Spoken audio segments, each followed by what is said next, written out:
All right, guys, Tito here with the Buckeye Blitz. Jeff Thidoff at ThidHappens on Twitter. Ohio State men's basketball tonight took on Seton Hall. Seton Hall came into the game ranked 21st. Buckeyes unranked after their loss to Xavier. Buckeyes get a 79-76 win, a very impressive win in the Fort Myers Tip-Off Classic. The Buckeyes played, for the most part, I think one of their best games, probably the best game of the year. They beat a quality opponent in a neutral site game, but Ohio State led early. They kept leading. There was a stretch with about the 8-minute mark to near the end of the game where Seton Hall obviously kept it close, had a chance to win.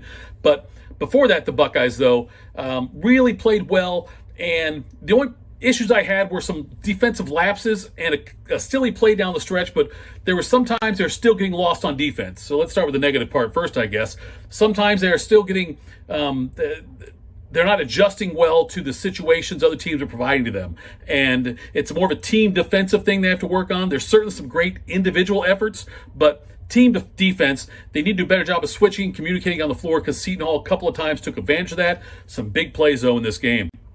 We'll start off with E.J. Liddell, 29 points, 6 rebounds. He also had 3 blocks, including 2 in 1 possession. But Liddell was outstanding again, 10 for 10 from the free throw line, 2 of 5 on threes. But he did all that. He had 28 points, in 29 minutes. 28 points in 29 minutes in the game. Fantastic game for him. Right from the start, Joey Brunk got the start over Zed Key, which was surprising to me, but I think it's a smart move by Holtman to do that because, Brunk, he only played 7 minutes, but he started both halves. And I like Zed Key coming off the bench. I like the energy he brings, the size he adds into it. Brunk did his job, and he played well, but I like the rotation doing it that way. Meechie Johnson, bearing the lead here, hit the big three-pointer to win the game. With like 2.5 seconds left, he fired up the three to break the tie, and the Buckeyes held on to win 79-76. Meechie Johnson, in 26 minutes, had 8 points. Couple of big plays in the game. Let's start first. Liddell made a mistake down the stretch. He took a three-pointer in the final seconds, missed it, got his own rebound, which was great, and then threw a long pass, a cross-court pass that got intercepted by Seton Hall that allowed them to drive down and tie the game at 76. And the problem I had with it was Ohio State still had 2 timeouts. It was a reckless play by Liddell, but nonetheless, that's the one stain on a great game by him.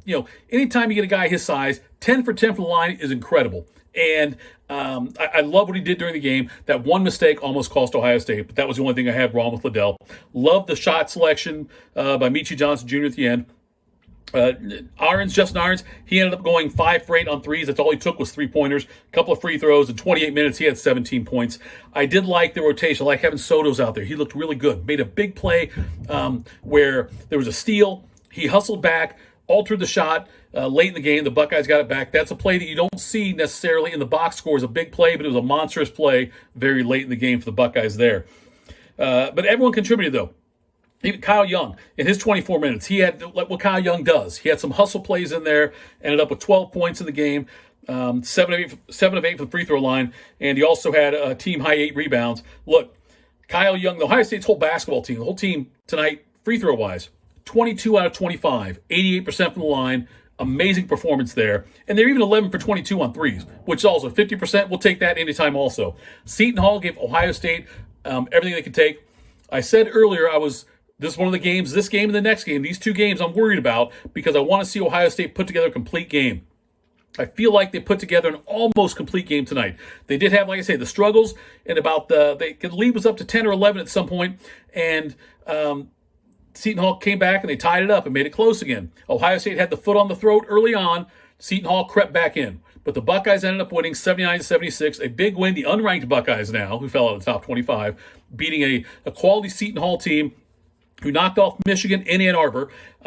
Ohio State gets the win, and now they advance to the championship game of the Fort Myers Tip-Off Classic. They'll take on the winner of Florida against California going on right after this game here. So that's all I've got for you. Thanks so much for tuning in to the Buckeye Blitz. This is the post-game of Ohio State men against Seton Hall, 79-76.